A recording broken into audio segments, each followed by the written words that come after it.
ESVN Stone Cold Lock of the Century. All week. All right.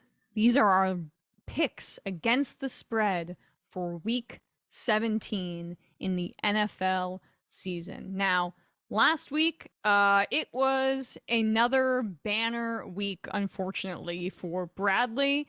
He texted me, "Go Texans," in all caps on Christmas, and he was right about that. Went 3-0 against the spread. The Jaguars plus 2.5 pick. He's once again reverse mushed himself. Picked against the Jets again, and he was right.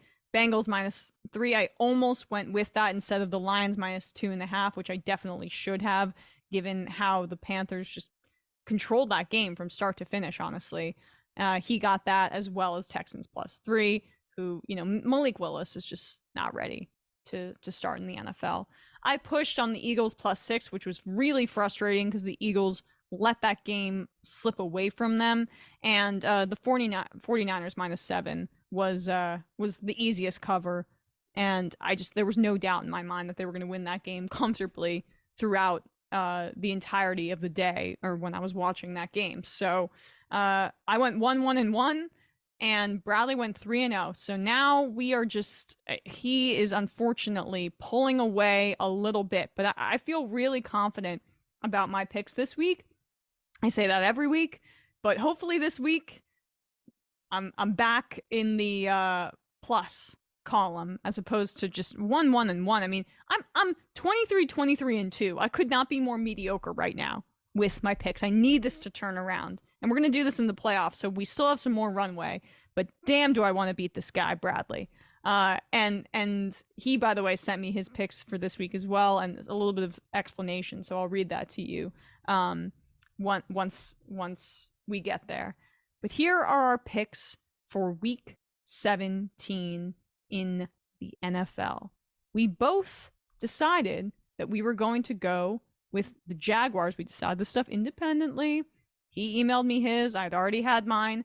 The Jaguars at Houston -4. I was surprised to see this spread. I think it's a little bit artificially inflated because of the performance last week against the Titans. But the Titans are sliding. They're just in free fall at this point. And so I don't think you can glean too much from that. And the Jaguars are the opposite. The Jaguars have the inside track at this point because they have the same record as the Titans in the AFC South, and they have the tiebreaker. If I'm remembering correctly, I should check that actually.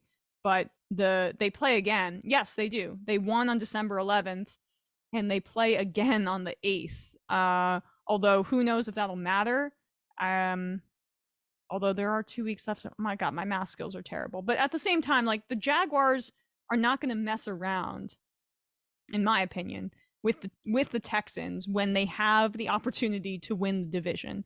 And Bradley agrees. Here he says, I think the covering underdog magic loses its luster this week against Jacksonville. Trevor Lawrence has been playing some of his best football, and I think Doug Peterson will happily look for ways to stifle and baffle a young and inexperienced Texans defense. Yeah, the Texans are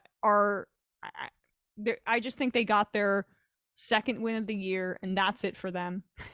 And the Jaguars have a ton of more motivation to actually win this game, so I think they'll win, and they will win comfortably, and then there'll be another instance of Trevor Lawrence showing how he is a budding star in the NFL.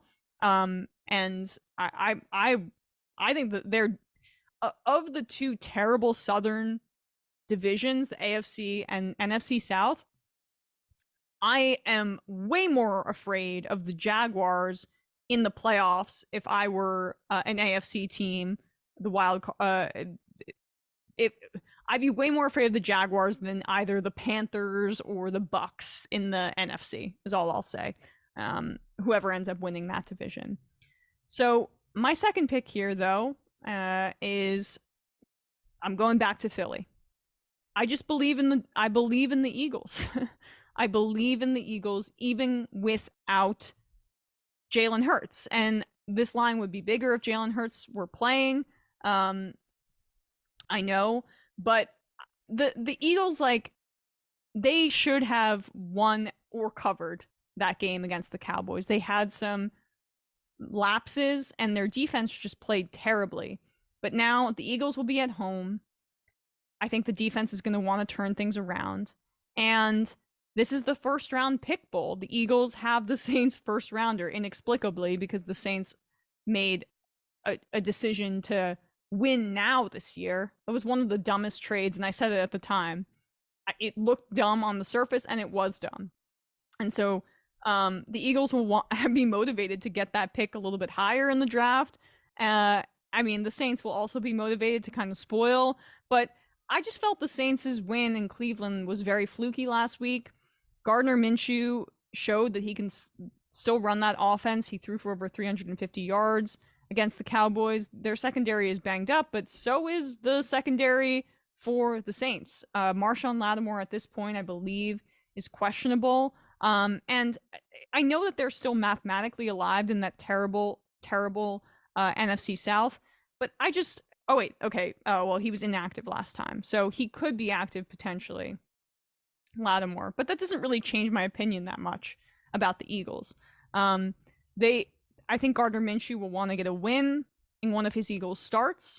I think they'll win by a significant margin. And the Eagles are playing for that first round bye, which they really need in order to make sure that Jalen Hurts gets healthy for a playoff push. This is the best team in the NFL. Talent-wise. I mean, I think the 49ers are up there. I think the Bengals, from a whole team perspective, are up there as well. But I don't think the best team in the NFL should be a 5.5-point favorite. I think that's too small against a very poor Saints team that is old and at this point in the year might be a bit tired. My one fear is that the Eagles are really starting to get banged up outside of Jalen Hurts. Lane Johnson injured, avoiding surgery so he can play in the playoffs. I mean, like, that's a bit of a dicey proposition. Miles Sanders is hurt, I know. CJ Gardner-Johnson is still out, and Avonte Maddox is out indefinitely, but it's like the Saints don't have the passing offense really to take advantage. So I'm not that worried about it. So that's what I'm going with. Eagles minus 5.5. Now, Bradley took the bait on this line, and I almost did as well, but it was a little bit too good to be true, it felt like. The Vikings +3 at the Packers. Here's what Bradley had to say about his pick. This isn't a primetime game, so I'm not as worried as I might have been to take Kirk Cousins and Lambeau, but this is still the team of destiny who have found improbable ways to win every single week, and I'm sticking with it until I'm ultimately burned by a missed field goal or muff punt or something blowing the cover. I am shocked by this line. The Vikings are not favored in this game, given how the Packers have played, and the Packers should not have won that game against the Dolphins. I mean, Tua, given his head injury, kind of like gave the game away with some of those, not his fault, of course, the Dolphins' fault, the NFL's fault, but those interceptions essentially gifted the game to the Packers. Like the Dolphins were controlling the game in the first half. So I think that's a good bet by Bradley. I think the Vikings will win that game because they still have a lot to play for. They are trying to get that second seed, and the 49ers are hot on their tail. Speaking of the 49ers, that's my last pick for the week. The 49ers minus 9.5 versus the reeling and Derek Carrless Las Vegas Raiders. The run game for the 49ers has just been in its typical late season groove. Kyle Shanahan is my vote for coach of the year at this point, given how he's handled the Brock Purdy situation in particular. And speaking of that guy, he's been efficient. He's been effective. He has been throwing outside the numbers and making some more explosive plays, doing some nice, good stuff with his feet, making smart decisions. And now the run game's gotten going. And that also means Kittle is going off because, he'll be in as a blocker and they'll fake the run and he gets these big catches. And it's just unstoppable when they're in that mode. And I think that the Raiders are going to be deflated with Derek Carr leaving the team. I can't imagine they're feeling good about what they have to play for the rest of the year. And I don't really believe in Jarrett Stidham. I think the 49ers are rolling, and they're a scary team. So 49ers minus 9.5 for my final pick. And Bradley's final pick, whoo, baby. He's going for the Bengals. Now, here's what he has to say. I can't quit the Bengals. This is a home game. Burrow and this offense have been hitting their stride despite the injuries in the receiving core. The defense is up for any challenge, and the Bills' O-line isn't top tier to begin with. So there could be some real disruptions if the Bills dare run the ball outside of some Allen scrambles and design runs. And if they can blanket the Bills receivers like they were able to do against Mahomes and the Chiefs, it'll be a difficult day for Josh Allen at the office. He's amazing, but he's at points the entire Bills offense, and that's tough to sustain. Yes. And I think the loss of Von Miller has really, really hurt the Bills. I think that they don't have enough superstars on defense to sustain the way that they were playing early in the year. I'm quite concerned about their Super Bowl prospects at this point, especially because it's just so much on Josh Allen. The Bengals are a more complete team. I think this game can go either way. I'd be scared to take it, but I do think the Bengals are the better team in this situation.